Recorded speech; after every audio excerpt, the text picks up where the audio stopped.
ঘুম থেকে উঠেই দেখি উঠোনে বেশ ঝিরিঝিরি বৃষ্টি পড়ছে। আর একটু বাইরের দিকে তাকিয়ে দেখলাম, না শুধু যে এখন বৃষ্টি তা না, মনে হচ্ছে সারা রাত্রি বৃষ্টি হয়েছে।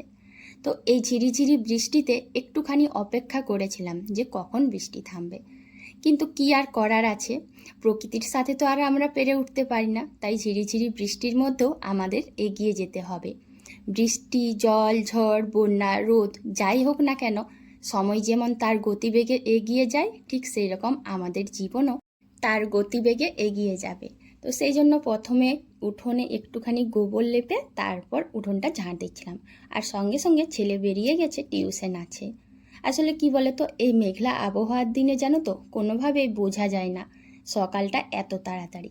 যদিও আমি বাড়ির মধ্যেই উঠেছিলাম আর ছেলেকে পড়াচ্ছিলাম, বাইরে বেরোয়নি। তাছাড়া ঝিরিঝিরি বৃষ্টি দেখে ভাবলাম যে একটু পরে কাজকর্ম করব। কিন্তু দেখতে দেখতে যে একটু বেলা হয়ে গেল, আর আমাদের গ্রামের পরিবেশে একটু বেলা মানেই যেন তাড়াহুড়ো লেগে যায়। তো এই তাড়াহুড়োর মধ্যে আগে ভালো করে ছেলে যাওয়ার পরে উঠোনটা ঝাঁট দিয়ে দিয়েছি।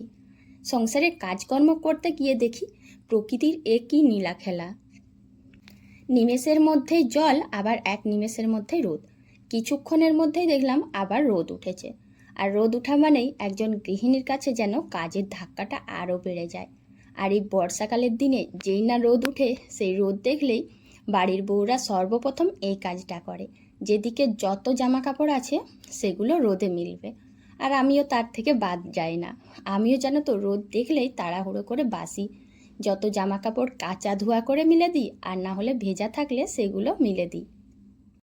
কুড়িয়ে পাওয়া জিনিস তুলে এনে আজকে বাড়ির সবার জন্য দুপুরবেলায় রান্না করব। আর যা ছিল বেশ শান্তিপূর্ণ আর তৃপ্তিময়। অন্য দিনের থেকেও এই খাবারটা খেয়ে যেন আরও এক তৃপ্তি পেলাম, আরও এক শান্তি পেলাম।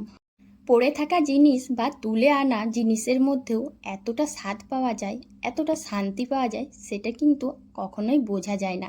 যারা গ্রামে থাকে তারাই বুঝতে পারে যে কুড়িয়ে পাওয়া জিনিসেও অনেক সময় শান্তিপূর্ণভাবে আমরা সেটা খেতে পারি। আমাদের মন প্রাণ এক আলাদা তৃপ্তি আসে। তো যাই হোক, পুরো ভিডিওটা দেখো, আশা করছি তোমাদের ভীষণ ভালো লাগবে। এখন দেখো, সকাল সকাল আমি যে জিনিসগুলো কুড়িয়ে পেয়েছি বাড়ির সবার জন্য রান্না করব দুপুরবেলার, আর সেটাই হচ্ছে এই জিনিসটা। তো যারা গ্রামে থাকে তারাই কিন্তু এই কুড়িয়ে পাওয়া জিনিসটা রান্না করতে পারে। হ্যাঁ, শহরেও পাওয়া যায়, তবে খুব কম। আর সবাই যে পায় খেতে এমনটা না।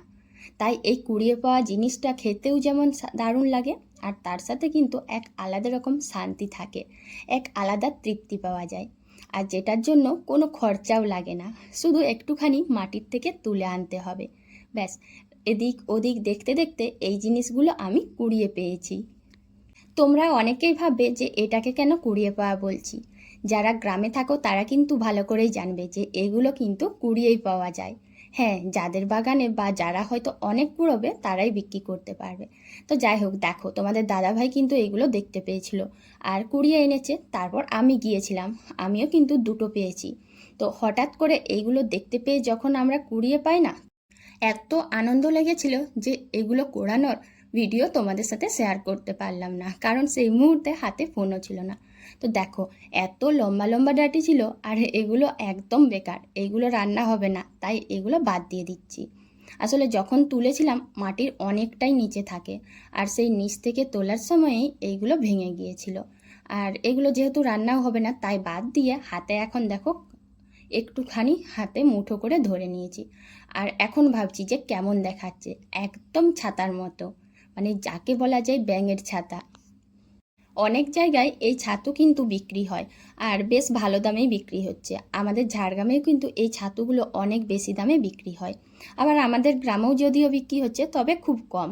আর অনেক মানুষ এই জঙ্গলে বা ঝোপ ঝাড়ে এখানে সেখানে কুড়িয়েও পাচ্ছে, মানে দেখতে পেলেই একটু কষ্ট করে মাটির নিচ থেকে তুললেই হচ্ছে। আর আমাদের বাগানে এইগুলো পেয়েছি।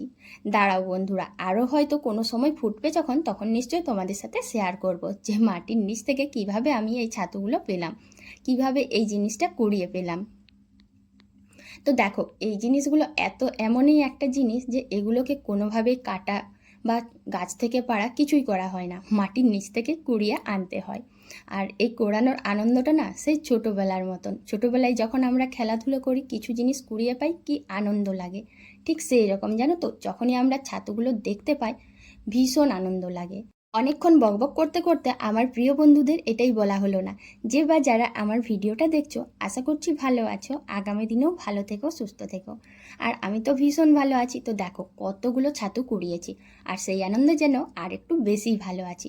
আর তোমরা অবশ্য বন্ধুরা বলবে, যারা যারা ভিডিও দেখছো, তোমরা কারা কারা এরকম ছাতু কোথাও কুড়িয়েছো। হ্যাঁ, হয়তো নিজেদের বাগানে, নিজেদের বাড়ির পেছন দিকে, বা অন্য কোথাও জঙ্গলে।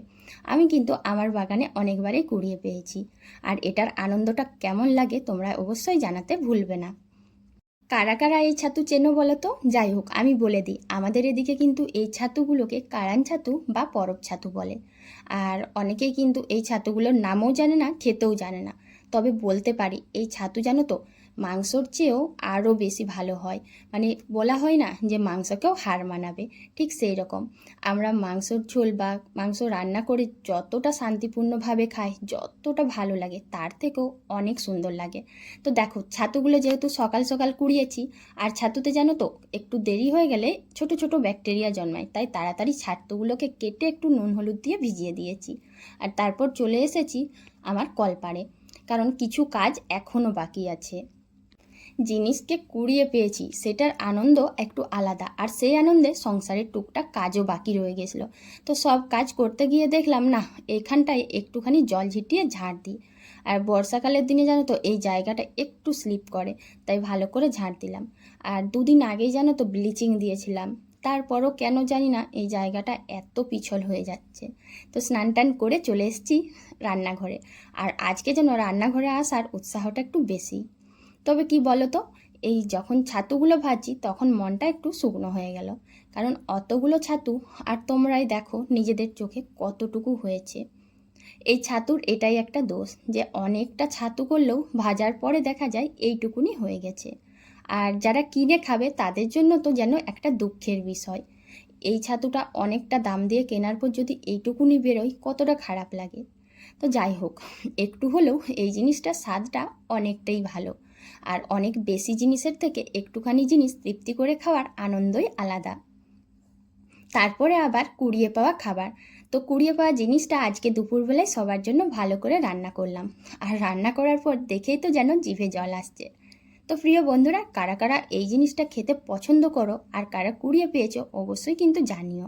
তো আজকে দুপুরে কুড়িয়ে পাওয়া খাবার আমরা সবাই বেশ তৃপ্তি করে খাচ্ছি। তোমরাও যারা খাবে চলে এসো। তো দেখো, এত সুন্দর দেখাচ্ছে, মনে হচ্ছে মাংসর ঝোলের থেকেও আরও ভালো লাগবে।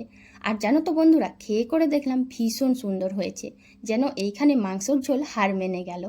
তো প্রিয় বন্ধুরা, যারা যারা ভিডিওটা দেখলে এতক্ষণ, একটুখানি লাইক করবে আর একটুখানি কমেন্ট করবে, কারণ তোমাদের একটা লাইক আর কমেন্টকে আমাকে অনেক উৎসাহ দেয়। তো আজকের ভিডিও এখানেই শেষ করছি।